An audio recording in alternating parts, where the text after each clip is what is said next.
la terminologie que tu emploies, je pense que tu fais référence au MIC Catcher, c'est ça? C'est ça.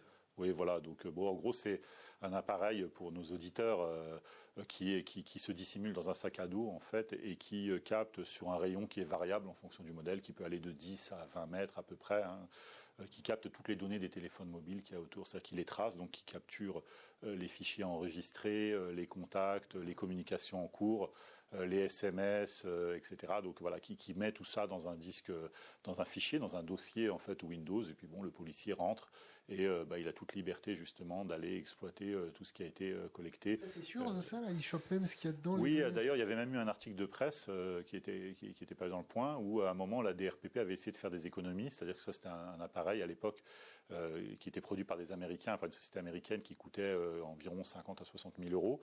Et je crois qu'il y a eu un modèle d'une société concurrente, je sais pas, je crois que c'était une société asiatique qui avait produit un modèle à 15 000 euros.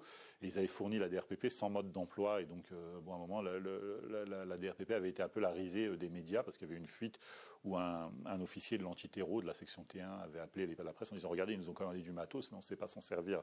C'était en 2016 pendant le cycle infernal, on va dire, d'attaques terroristes. Et puis donc je pense qu'entre-temps, bon, ils ont dû pallier on va dire, à la difficulté. Je pense qu'ils savent s'en servir et je pense pas qu'ils s'en privent beaucoup.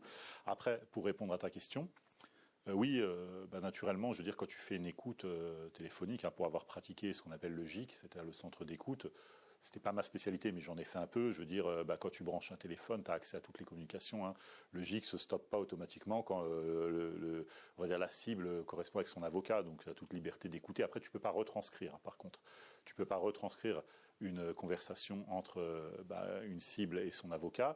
Pour la presse, c'est pareil. Si tu as un contact, comme je l'ai été, hein, moi j'ai été ciblé par la DRPP sur une écoute téléphonique, sur plusieurs interceptions de sécurité, et ils recherchaient justement mes accointances avec des journalistes. Mais à un moment, parce que j'ai coécrit un livre entre-temps avec le chef du service police-justice de Libération, comme tu le sais, et donc du coup, ils cherchaient à savoir si j'avais été à la source de certaines informations pour la presse, et donc naturellement ils écoutent les conversations. Après, je veux dire... ils font ce que tu dis, c'est-à-dire qu'ils convoquent les journalistes, ils convoquent pas les avocats, parce que les avocats, par contre, ils se défendent, tu vois, c'est pas la même chose.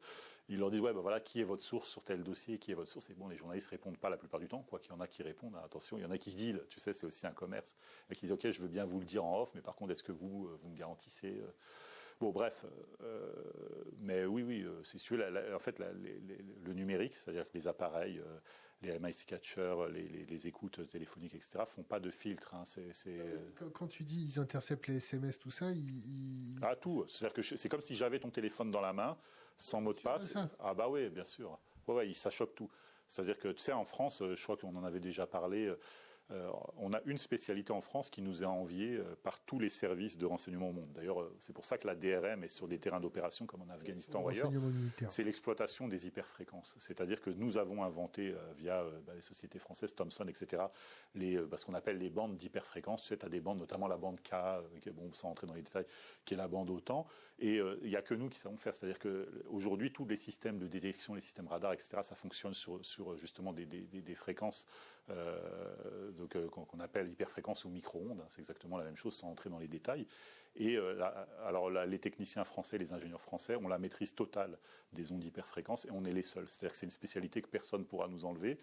Et c'est pour ça d'ailleurs qu'on n'est pas sur les terrains d'opération pour fournir des troupes. Hein, on n'est pas équipé en la matière. On est là pour faire du renseignement et ça, on sait le faire. Et donc, globalement, exploiter un téléphone portable à distance via le Bluetooth, c'est un jeu d'enfant. C'est-à-dire qu'on a des fonctionnaires de la DGSI qui viennent parfois dans les entreprises dans Surtout le cadre. Si c'est un Samsung. Je pense pas que ça fasse beaucoup de différence, très honnêtement. Apple, c'est plus compliqué. Mais bon, en tout cas, ça on sait faire via le Bluetooth. Mais après, par contre, sans passer par le Bluetooth et via justement les ondes hyperfréquences, c'est-à-dire les ondes 3G, 4G, 5G, etc., rentrer dans un téléphone. Apparemment, ça se fait de plus en plus et les résultats sont assez probants. Hein. Après, je veux dire, tout dépend de qui on a en face de nous. Bon, effectivement, tout le monde utilise son téléphone portable aujourd'hui, c'est pratique, mais c'est aussi une faiblesse pour les gens qui ont des choses à se reprocher. Mais par exemple, dans les cellules terroristes ou quoi que ce soit, les gars ont bien compris que y avait rien de mieux que le pigeon voyageur, le papier ou la parole. Hein. Je veux dire, encore la parole. La parole fragmentée. Fragmentée ou avec des interlocuteurs, on va dire. va dire qu'on a bien, entre guillemets, débriefé, checké, dans un cadre sécurisé, je veux dire. Voilà. Mais le numérique, c'est une faiblesse, très clairement, dans la transmission d'infos. Alexandre? Alors moi, du coup, je suis sur les Yvelines, je travaille dans les manifs, mais du coup, dans les Yvelines, on n'a pas des assez grosses manifs pour avoir du matériel comme ça. Sur la préfecture de police a une particularité sur Paris, c'est qu'ils font à la fois le rôle du renseignement territorial, les anciens RG, et à la fois le rôle de la DGSI.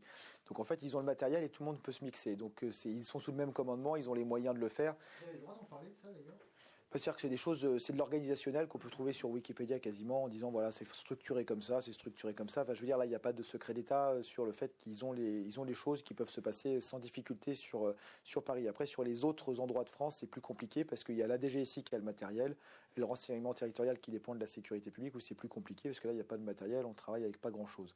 Donc, une fois de plus, ça dépend des endroits, mais les centres de pouvoir, ce qui intéresse le gouvernement, c'est le périmètre des lieux de pouvoir et de leurs lieux d'habitation.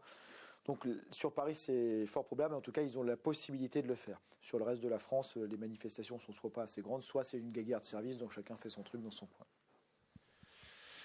On dit souvent que la police en a le gros sur la patate. Quand